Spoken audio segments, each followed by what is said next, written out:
ESPN 94.1 FM and AM 930 present The Drive. Elmore deep, left side three, it's good!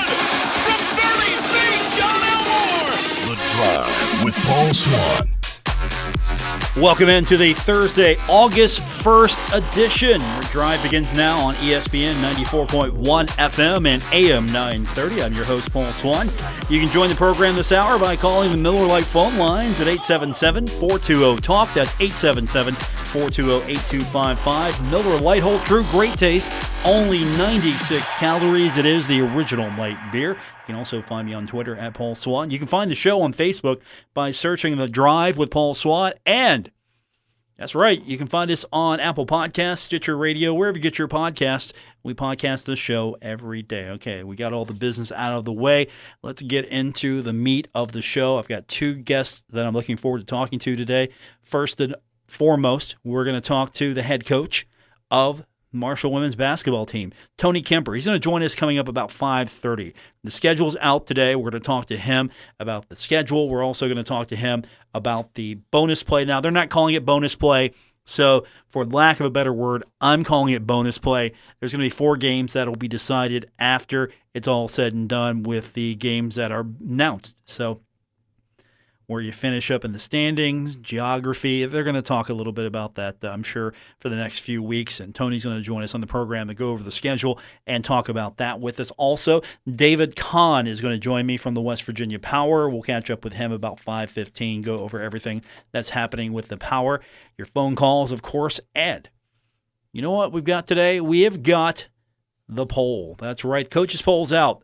Amway Coaches poll, top 25 teams. And you know, I was looking over a little bit of some of the coaches that vote on this thing. Doc Holliday's voting on it this year. So we've got Doc Holliday voting. That means I get to ask him some questions now and then as far as the top 25. See if he'll answer. I don't know if he will, but he's a voter this year on the coaches poll. Not every coach gets the vote. He's one of them. Top 25 looks like this. And we'll go over the bottom to top.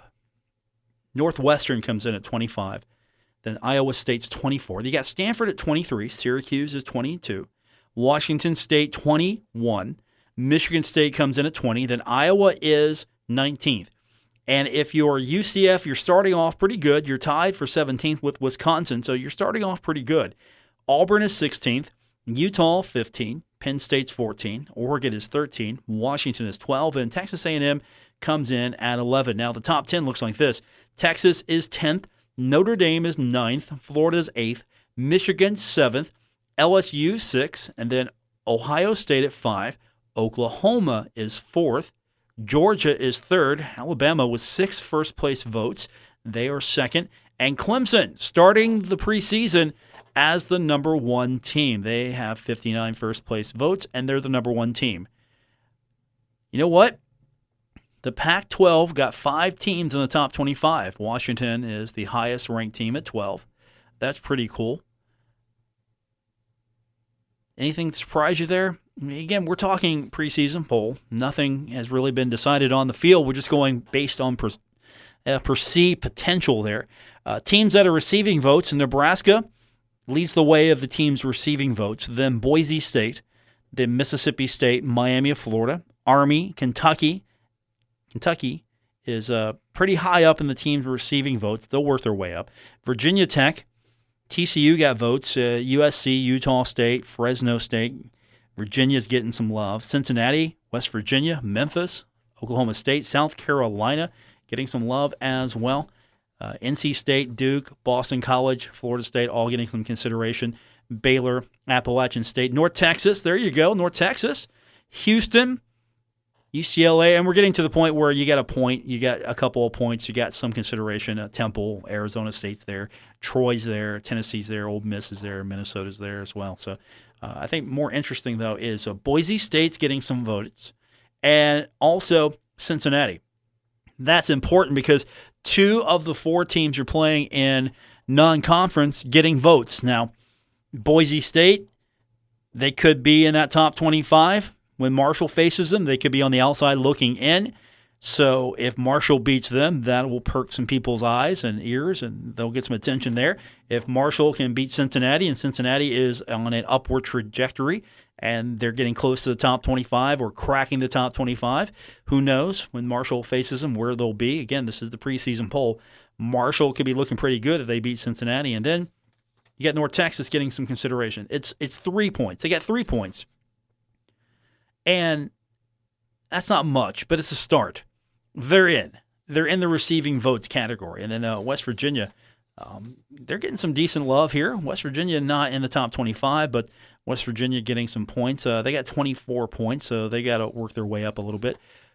Big 12 is going to be tough this year for them, and Iowa State and a few other teams in the Big 12 are going to be really very tough for them. And you've got Oklahoma, of course. Oklahoma is pretty much going to be your favorite to win it, unless somebody can step up. But we've got a long way to go when it comes to the coaches poll.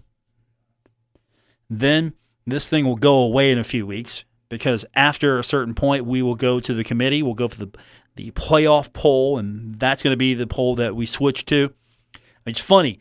We'll look at the coaches poll. We'll look at the AP poll. We'll go by those for the first half of the season, and then we jettison them. It's, all right, here are the committee selections. Here's where they rank them every week. They're brand new rankings, and we just throw the media poll out. We throw the coaches poll out. It's still a thing, but the coaches poll, it's not going to differ too much at the very end. Yeah, they all reconcile themselves toward the end. I mean, it's very rare you have a media poll where the crown is not laid upon the head of the team that won the big bowl. At this point, you've got the college football playoff. That champion is usually on top. It's 3, 4, and 5 onward down that it usually feels like. There's some shifting to a degree. But here it is. This is what we go by for the most part until a few weeks after the season starts. And you got to feel good about where Marshall's at, because if Marshall can beat a couple of these teams that are in the poll, they got 3 opportunities at least. If North Texas has a good season, can keep themselves getting some votes.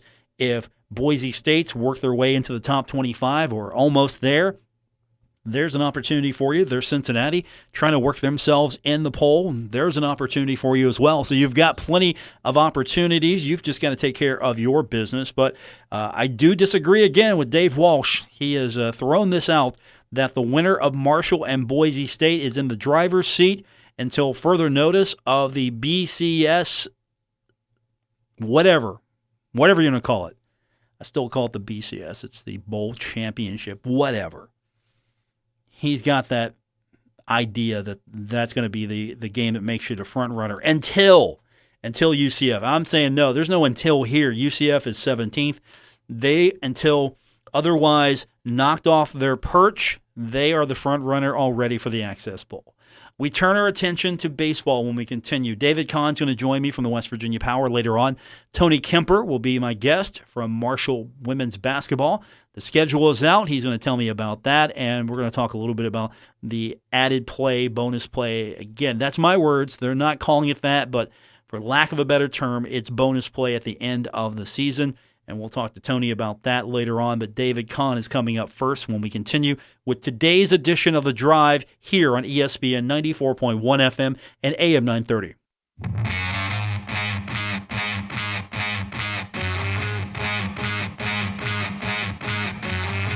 You're listening to The Drive with Paul Swann, the 2019 West Virginia Broadcasters Association Best Talk Show on ESPN 94.1 FM and AM 930.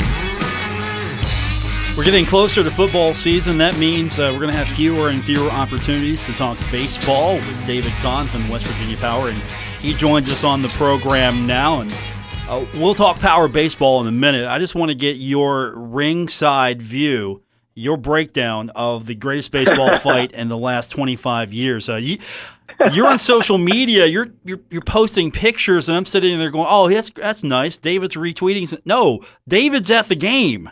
You're watching the Reds and the Pirates just beat each other up. Yep, I was there. It was incredible. Basically, so what some people didn't actually see, and what actually instigated this fight, besides the fact that Keone Kellis threw at Dietrich's head the inning before and got thrown out, is that Amir Garrett, in the play before, actually tagged the guy at first after he was out, just via the throw. He didn't need to tag him, but he applied an extra tag on the runner, and that kind of sparked a little, back and forth chirping that people were saying, they were saying, why'd you tag me? I mean, come on, bro. And basically Garrett got heated. The Pirates dugout started going after him, and Garrett said, fine, let's go.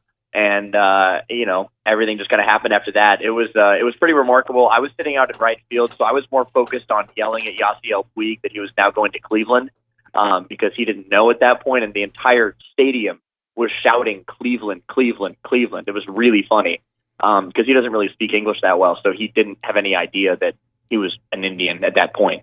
But yeah, so all of a sudden, Garrett charges the mound and things go haywire. And then everything settles down, and we're all thinking, okay, the fight's over. And then Puig goes at it again. And then the same thing. And then Puig goes at it again. And the stadium is just losing their mind, because at this point, everybody knows that Puig's been traded. So they're all just thinking it's hilarious because Puig is going out in a blaze of glory that he doesn't even know about yet.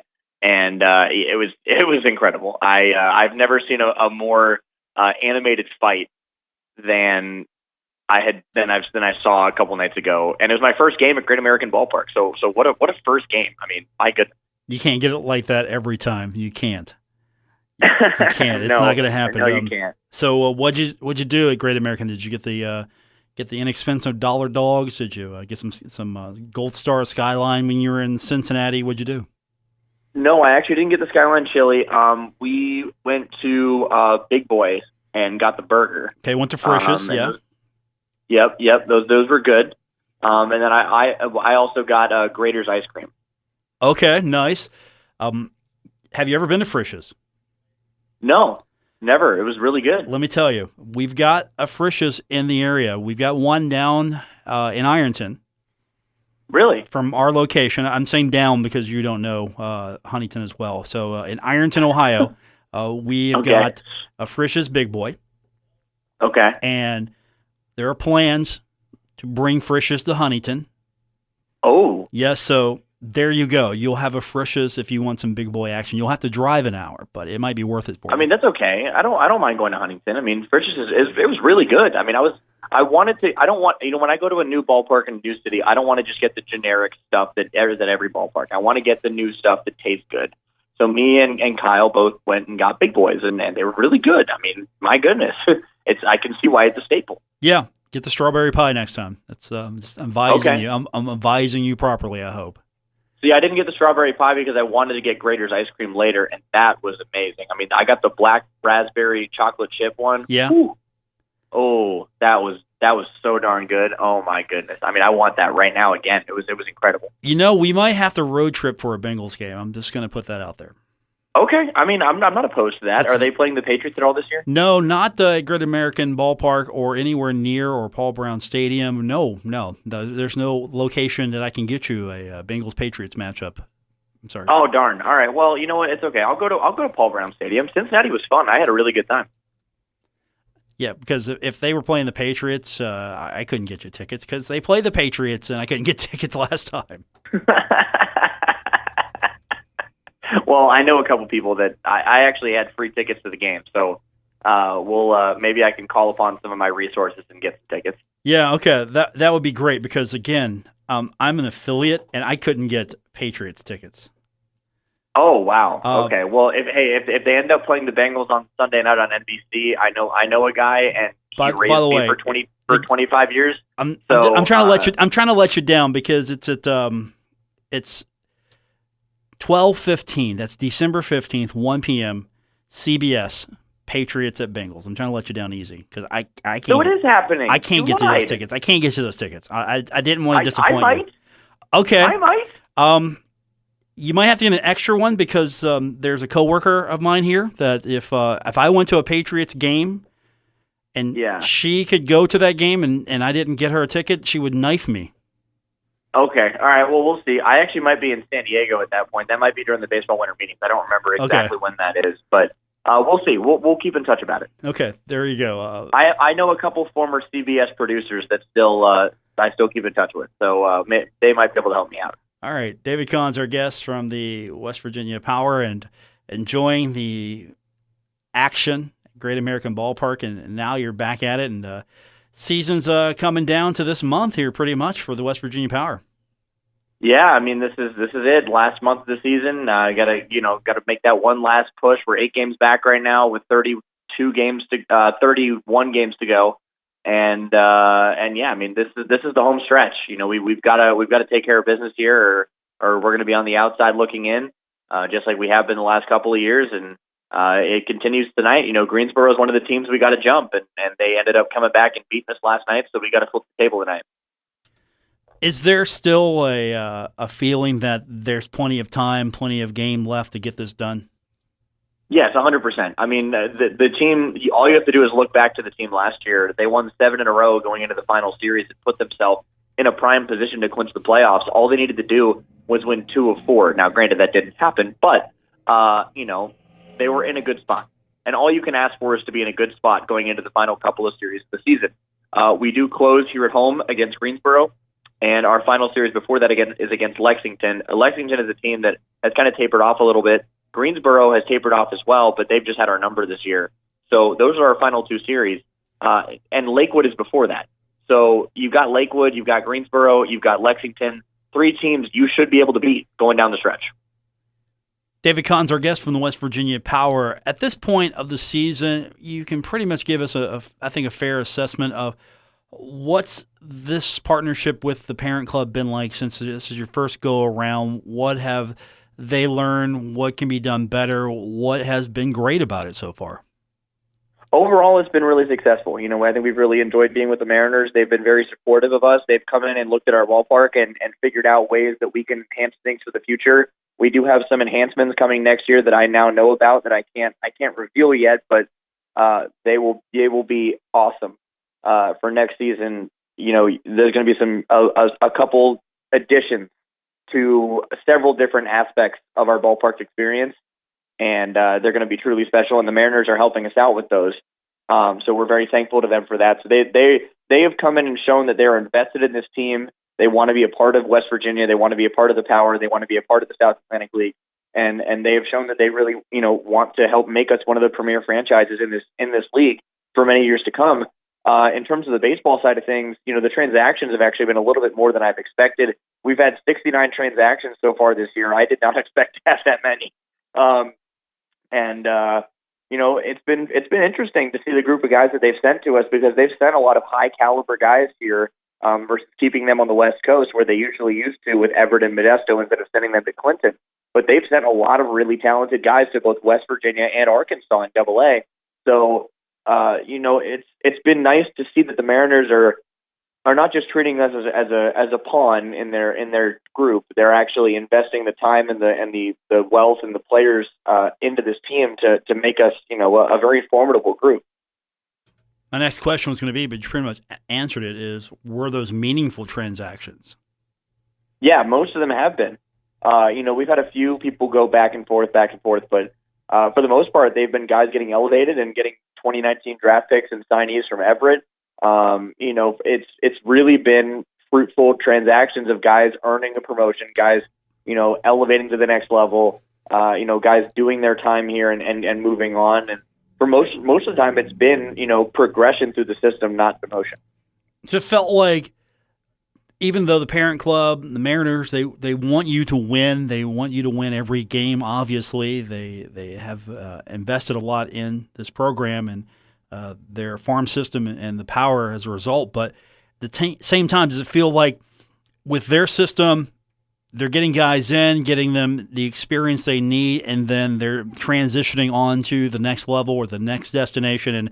And sometimes maybe you get a really good group of guys come in, and then they're gone. And that's what you want for these guys. But at the same time, the Power, you're trying to win baseball games, and you might not have the same team a week that you did last week.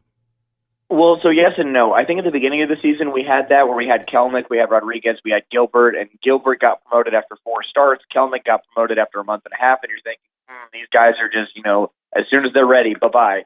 But, we have guys right now that are hitting the cover off the ball. Bobby Honeyman and Ryan Ramiz are both hitting above 330 since the start of July, and there's been no sign of them getting promoted because I think the Mariners, for the most part, truly believe in the development of these guys. And I'm a firm believer that being at a level for 1 year, one full year, no matter how you do, unless you're destroying the baseball like Kelenic was or you're pitching really well like Gilbert, I firmly believe that having one full year at a level is great for your development because you get to continue to have success. You figure it out during the year. You get to continue to make tweaks. You have the same coaching staff, the same teaching philosophy, the same learning, and the same adjustments that you make throughout the season. And by the end of the year, you're feeling fantastic because you've had a great year of development. And then you go into that next year in Modesto, and boom, you're not struggling because you've gotten through the level beforehand, and you come in, you might have a couple of hitches you got to get through, but it's a lot easier to adjust at the beginning of the season and come out hot after a good spring training than to have to bump up a level to more advanced pitching in the middle of the year when after you've just gotten comfortable beating this level, then all of a sudden you get tested again. Now, there's some guys they want to test like Gilbert and Kelenic and maybe Julio or other top prospects like that.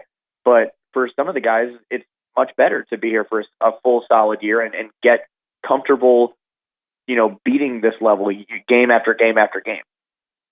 David Kahn with us from the West Virginia Power. The Power are in action for the next several days at Appalachian Power Park, and you got the Wednesday off, the day off there, and then you hit the road. But what can fans look forward to for the rest of the week and then going into the first part of next week?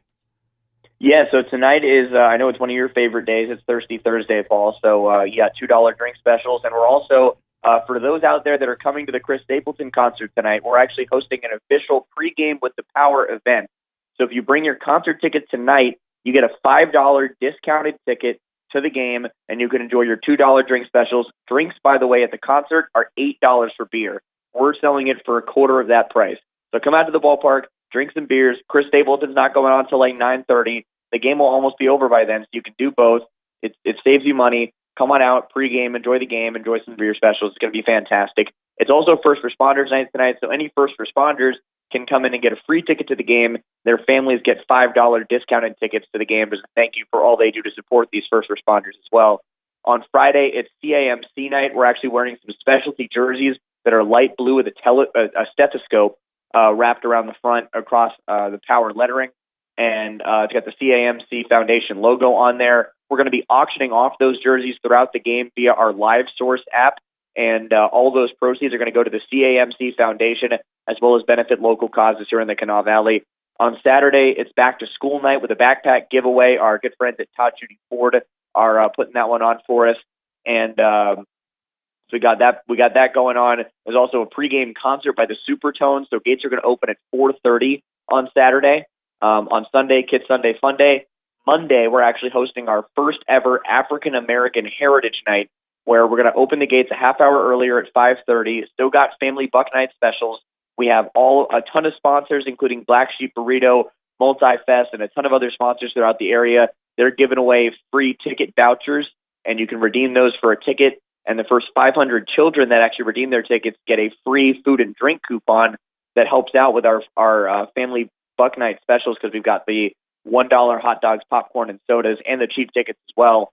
And then we've also got Tuesday, a day game at 12:05, but it's also 2 for Tuesday to wrap things up in the homestand. David Kahn, our guest from the West Virginia Power. Okay, next week, you want to either we can podcast, we can just do our thing and I'll just post it, or do you want to pick Bill Cornwell or Dave Walsh as your master of ceremonies for the show next week? Which one do you want? Or you just want to base it off the day? I mean, it's like Russian roulette. Either way you go. Why? Are you going on vacation? Darn right I am, because football season's starting off here in a few weeks. They won't let me out of here until April, so I got to do it now. Okay. All right. Well, what days do you want to? What days do you want to? Are you available? We'll make it work. You know what? You'll just text me like you always do and tell me what day you're doing. I mean, usually that's how it works. That's how it works, really. And for David, he just texts me and tells me what day he does, and I go, okay. I put a question mark. I asked. Have I ever denied you? Have I ever said no? No, okay, but there's a couple times yes, you have. A couple times you've said the Pirates are on, so you can't do it that day. Okay, fair enough. Which makes sense. But I always ask. I never say, Paul, Wednesday 5:15, we're doing it. I always say Wednesday 5:15 ? You can't make me out to be a mean guy over here. I'm trying to take your demanding schedule into consideration. Let's see. Let me look at the last. Okay, you did put a question mark. Okay, I got to. All right, fine. Yeah. I know what I said. You did put a question mark on it. Okay.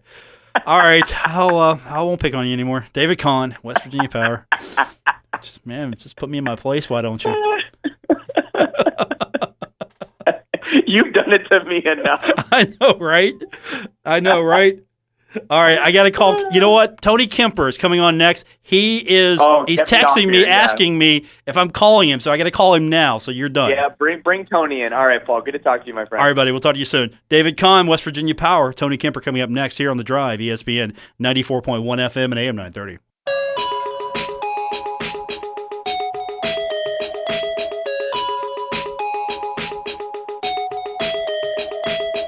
This is The Drive with Paul Swann on ESPN 94.1 FM and AM 930. The Marshall women's basketball schedule is out, conference and non-conference. And instead of me just breaking it down, let's get the guy who knows more about it than I do on the program to talk about it. The head coach of the Marshall women's basketball team, Tony Kemper, now joins us. And Coach, you got an interesting schedule here, and I was clued into this a few days ago when I saw some of the other conference schedules starting to be released. You now have a situation where the remaining 4 games in Conference USA, they're going to be set, and here's how they're doing it. So if you can explain how this is going to work, they're going to be announced by the conference no later than December 15th, determined for strength of competition and the geography. I was thinking this is going to be bonus play. I was told this is not bonus play. So break this down for me, because maybe I'm not a fan of this, but maybe I'm wrong.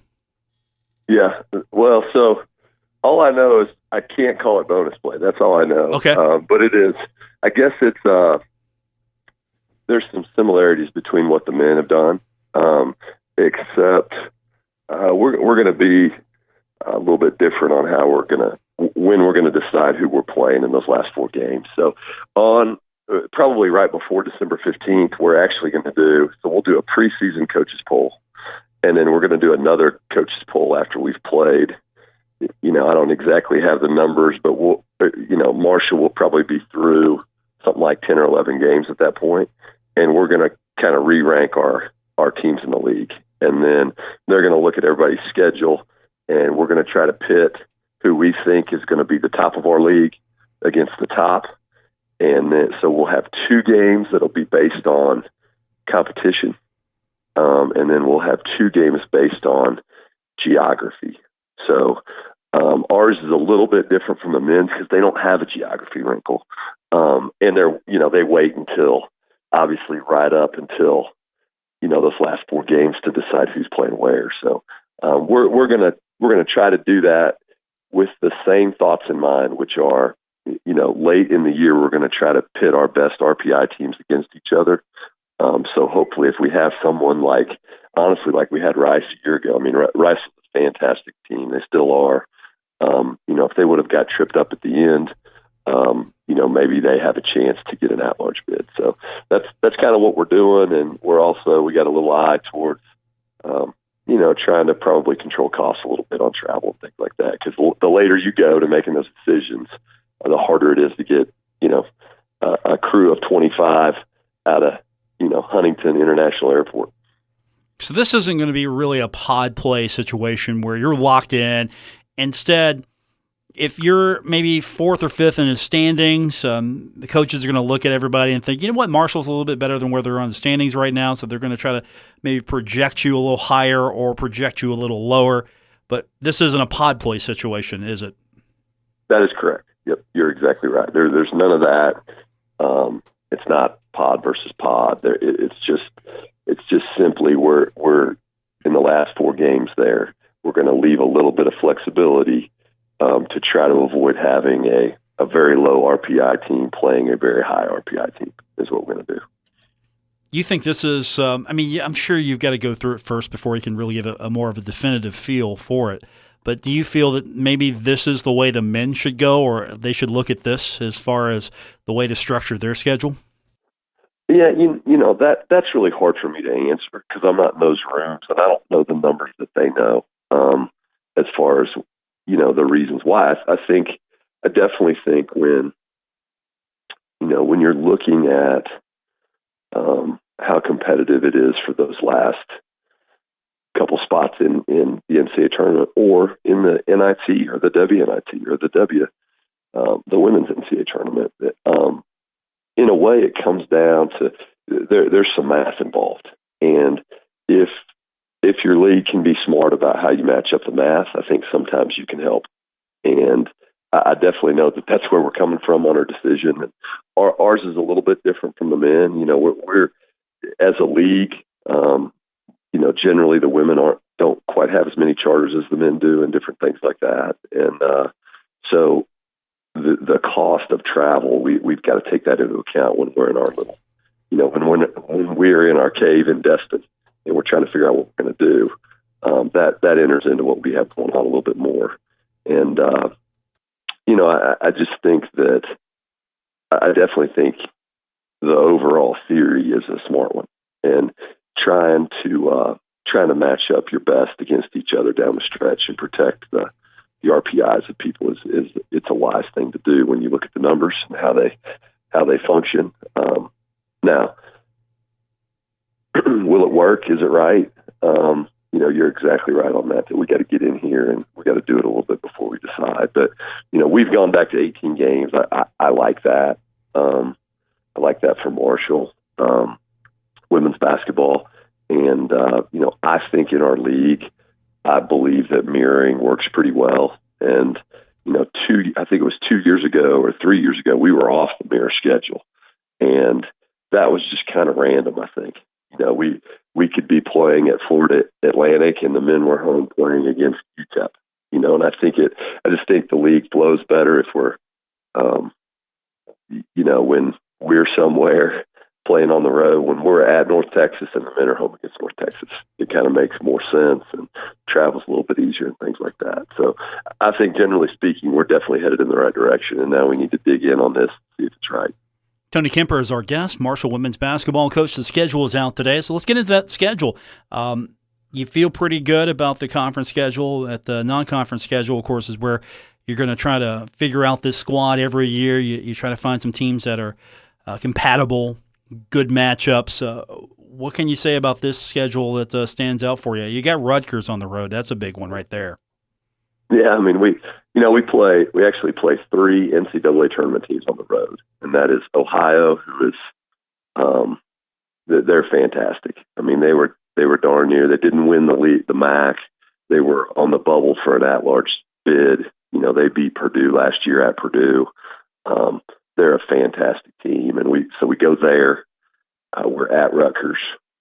We are at Towson, which we played Towson early in the year, and Towson was picked pretty low. We were picked pretty low in our league, and they ended up. I think we had about the same record in B play, and then they got hot in the tournament, won the tournament. So, 2 teams that in December a lot of prognosticators would have bet against, and but Towson ended up having a great year. So, 3 tough, at least 3 really tough road games. Indiana State on the road as well.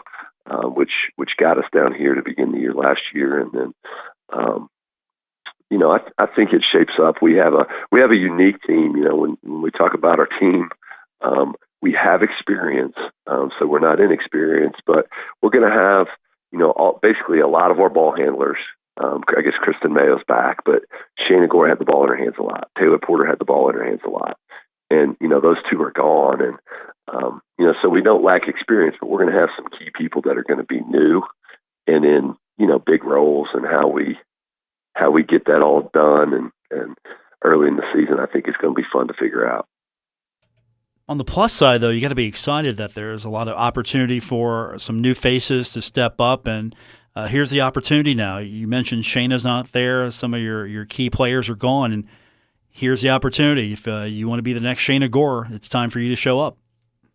Yeah, no, that's right. And I think we've got the talent here to pick up the slack. I think we'll be different. I think we're athletic. We're getting bigger, little at a time. I think we're getting a little bit bigger. Of course, last year we were basically about the smallest team you could watch. But we're getting a little bigger over time. We're also getting pretty athletic. Deja Congleton from Huntington High, super athletic. And you piece around some other new ones. Savannah Wheeler from over at Boyd County, very, little guard, but got quick feet, get her shot off and make some things happen. And, we've added some pieces that I really like. So it's a matter of, we're actually working out right now. It's trying to put them all together. And, at the same time, we started slow a year ago. You got to keep fighting, and basketball's really long. It's really the longest year of all the sports. We're here. I guess it's August 1st right now. We've been here for 2 weeks, and our season's going to get done in the first part of April. You hope, and we're going to go pretty strong for the next. I don't know if that's 8 or 9 months, but it's going to be a long time. So, you have to keep them positive and moving forward. And I think we've got a really good staff to do that. And that's what we'll try to do, is just keep getting a little bit better every day. Tony Kemper is my guest from Marshall Women's Basketball. Did postseason help you set up for this season? Some teams get it, some teams don't. And it seems like the opportunities are getting better and better for women's basketball. And thankfully for you, you had an opportunity to play some postseason, not just a one-and-done situation as well. So what are the residual benefits of that postseason experience right now? I just think confidence. I think that, when I took over, this was not a confident program. We were kind of down the year before me taking over, and it took us a little bit to shake that. And we got on a great run at the beginning of conference last year. And I think they definitely understand that we have so much better understanding of what it takes to win basketball games now than what we did at this time a year ago. And, I can just kind of look at some of our returners and just kind of, give them a little wink, like, this is not going to get it done. Can we pick it up a little bit? And they completely understand where I'm coming from. And I think a year ago this time, we weren't in that position. So I think that, to me, that's the biggest thing that what we did in conference play, which, we've talked about that quite a bit. We were picked nearly last and ended up, with the most Conference USA wins in the history of women's basketball here. And then to make a run and win a game in the WBI, it's just a group that is a little bit more confident than what they were. And that's going to be good. It's we're talking about schedule. It's challenging. The first part of our conference schedule, you kind of can't draw it up. It's just, I don't know where all those teams are going to fall. Rice is going to be picked to win. Rice lost 3 games all year last year, at Texas A&M, at UCLA, at North Carolina. They beat everybody else, and that's where we start to see the conference play, is on the road down there. And then at North Texas, home against Middle, which Middle Tennessee is, every year they're good. Home against UAB, which UAB won the league 2 years ago. They were up there maybe second or third last year. They return a lot of their people, those 2 home games. Then at Charlotte, at Old Dominion, and then Western Kentucky at home. It's very, very tough early on. So we're going to need to get it. We're going to need to be a confident group, and we're going to need to figure things out early so that we can build some momentum through a tough early stretch. Tony Kemper is our guest. The Marshall basketball schedule is out today, and Thundering Herd getting ready for the season. How excited are you? It's August. Football's already being camped. That means you're right behind them.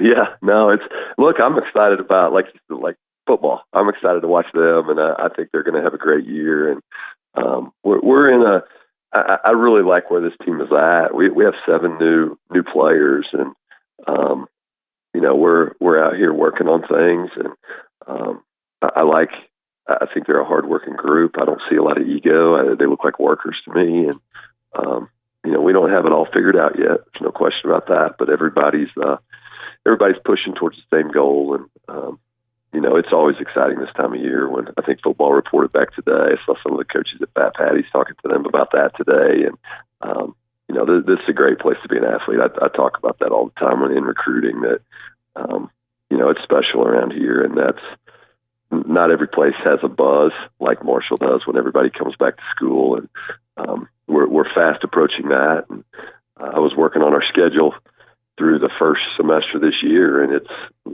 we get back to school on about the 20-something of August, and about a month later we're in full official practice, and so it's pretty much here. And I think we got a group that's really excited to represent Marshall and get going. Tony Kemper, my guest. You can, of course, hang out with Tony anytime during practice. He loves that, and we'll have you back on plenty of times, I'm sure. And I'm looking forward to this. This is going to be a fun schedule. And all right, I'm better now on this final part of the schedule. It's not pod play, okay, so good. I'm good. I'm really good. Not that it's your fault or you have any control over it, but I didn't like it initially. Thankfully, you actually know what's going on and can explain it to me a lot better.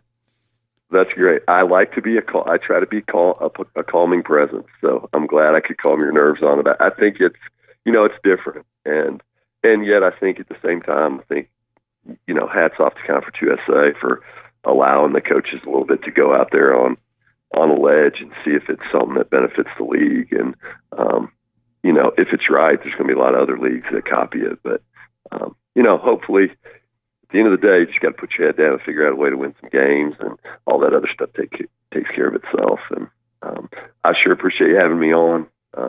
It's always good to talk Marshall athletics and women's basketball. Coach, we'll talk to you soon, and good luck. Camp's coming up sooner than you think, and can't wait. Have a pleasant or good what's left of the summer. A day for you? It's almost done. Real quick while I have you on. Yes, sir. We have our golf tournament on Monday, which is the Bart Andrews Memorial Golf Scramble, and we put a ton of work into it. And I just, if you are a golfer, we're actually full this year with teams, which is great. But if you are a golfer, put it on your bucket list for August if you're not already playing it. It's a great tournament. And, it goes obviously to a great cause. That's Marshall women's basketball. But I appreciate we've had a ton of area businesses that support it one way or another, and I certainly appreciate that. So we're looking forward to that on Monday, and then we'll take a little time off and hit it pretty hard. Good luck, Coach. We'll talk to you soon. Thank you. See you.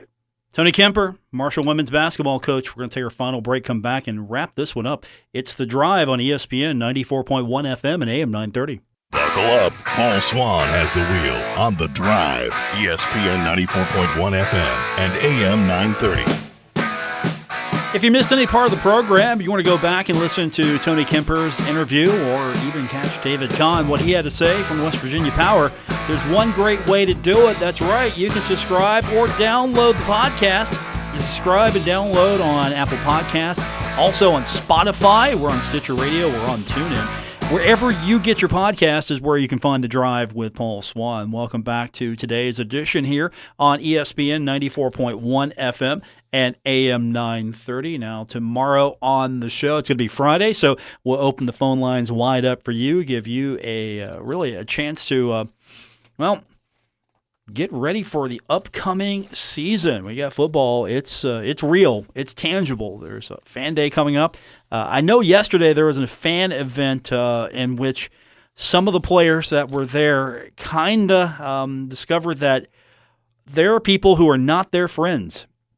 The way Bill Cornwell, who is in attendance, Bill, of course, part of Big John and Company over on our sister station, 93.7 The Dog, the way Bill explained it yesterday was some of the guys didn't know what flavor, what degree of temperature of wings they were getting. This was, I believe, a Buffalo Wild Wings yesterday is where this fan event was. And the way he explained it to me was there's a winging contest, and there are some guys who their faces were turning seriously red, beet red. Red as a beet. That's I think that's the way he described it for me, and that sounds like that was not a very good go around for some of those guys. I'd be questioning who my friends were for slipping me the really hot sauce. Hey, you got to go with like the mild, the Carolina Gold. That's usually what I go with. I'm over at Roosters for all the road games, and I'm going to go with the Carolina Gold maybe. I'll do teriyaki now then. Teriyaki's pretty good. The hot, though, their hot's not that bad. I haven't been really bothered by that, but with that said, I'm not going to go for the Inferno. I'm going to stick with the Carolina Gold, maybe. Teriyaki, that's pretty good. Maybe get the boneless and the one flavor. You get the bone wings, different flavor. Just mix it up. That's it. That's what we're done. We're done. For my two guests, I want to thank David Kahn for joining me here from West Virginia Power, and also Tony Kemper from Marshall Women's Basketball. Appreciate both of those guys being a part of today's show. I'm your host, Paul Swann. Don't forget, as always, you can find the program online. Apple Podcasts, Stitcher Radio, TuneIn, Spotify, wherever you get your podcast. And we're also on social media on Facebook, The Drive with Paul Swann. On Twitter, you can follow me at Paul Swann. And, of course, you can always go to the website, WRVC.com, to listen live or find the podcast on demand. Good night, everyone. WRVC Huntington, W227BS Huntington, your flagship home of the Marshall Thundering Herd and The Drive with Paul Swann, ESPN 94.1 FM and AM 930.